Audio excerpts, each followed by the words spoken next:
আমাদের বিরোধী মহলে অনেকে বলেন যে জামাতের আকীদা ঠিক নাই, একটু ব্যাখ্যা করলে উপকৃত হব। আচ্ছা, আমি আমার আকীদাটা আগে বলি। আমার আকীদা হচ্ছে আমার আল্লাহ ওয়াহেদ, তার সমস্ত জাত এবং সিফাতের দিক থেকে তার কোনো শরীক নেই, তিনি লা শরীক। আমার আকীদা হচ্ছে আমার আল্লাহ তাআলার পক্ষ থেকে মানব সৃষ্টির ইতিহাসের সূচনায় আল্লাহ কিছু বান্দাকে নির্বাচিত করেছেন তার নবী এবং পয়গাম্বর হিসেবে।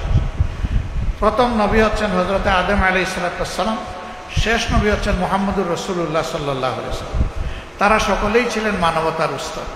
আমার আকীদা হচ্ছে এই সমস্ত নবী পয়গাম্বরগণ সরাসরি আল্লাহর ওহী দ্বারা নিয়ন্ত্রিত এবং পরিচালিত ছিলেন। অতীতের ওহীগুলা অবিকল এখন বিদ্যমান নেই, বিদ্যমান আছে আল্লাহর দেওয়া পূর্ণাঙ্গ হেদায়েতের কিতাব আল কোরআন। এটি আমার আকীদা। আমার আকীদা হচ্ছে যে আল্লাহ তাআলার আনুগত্যের সর্বোত্তম নমুনা হচ্ছেন মুহাম্মদুর রাসূলুল্লাহ সাল্লাল্লাহু আলাইহি ওয়াসাল্লাম। আমার আকীদা হচ্ছে মহান আল্লাহ তাআলা এবং তার হাবিবের আনুগত্যের সর্বোত্তম নমুনা হচ্ছেন সাহাবায়ে কেরাম রিদওয়ানুল্লাহি তাআলা আলাইহিম আজমাইন। ভাই, আমার আকীদায় দোষ থাকলে চিঠি লিখে একটু আমারে জানাইয়ে দিন। আমার জানা মতো আমাদের সহকর্মীদের আকীদাই থেকে রিসেন্টলি এরকম একটা দিনী সংগঠনের সাথে বসেছিলাম, তো তারা একটু বিনয়ের সাথেই বললেন যে এই সমস্ত বিষয়ে টুকটাক একটু কথাবার্তা আছে। তো যখন বললাম, বলে যে এগুলো তো আমরাও জানি না। আমি বললাম, ভাই আপনারা জানবেন কিভাবে? আমাদেরকে আপনাদেরকে তো একসাথে বসতে দেওয়া হয়নি রে ভাই।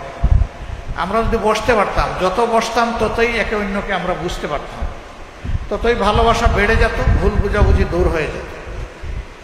আমাদের এই বসা ভালোবাসা যত বাড়বে ইনশাআল্লাহ দিনের ক্ষেত্রে কোনো ভুল বুঝাবুঝি থাকবে না।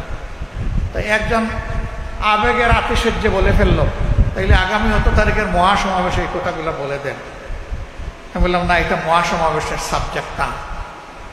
মহাসমাবেশে জনগণ আসবে, এখানে জাতীয় নেতৃবৃন্দ এবং উলামায়ে কেরামের মুখের কথা শুনতে, তারা আগামী দিনের জাতিকে কি নির্দেশনা দিচ্ছে। বরঞ্চ আপনারা একটা বড় এই ধরনের মেহমানদারির আয়োজন করেন, সেখানে বিশিষ্ট উলামায়ে কেরাম সকল মহলের থাকবেন। আমরা ইনশাআল্লাহ হাজির হয়ে যাব যদি আপনাদের দাওয়াত পাই। সেই দাওয়াতে এই কথাগুলো আমরা মন খুলে আলোচনা করব। তখন আর আশা করি কোন ভুল বুঝাবুঝি আমাদের থাকবে না।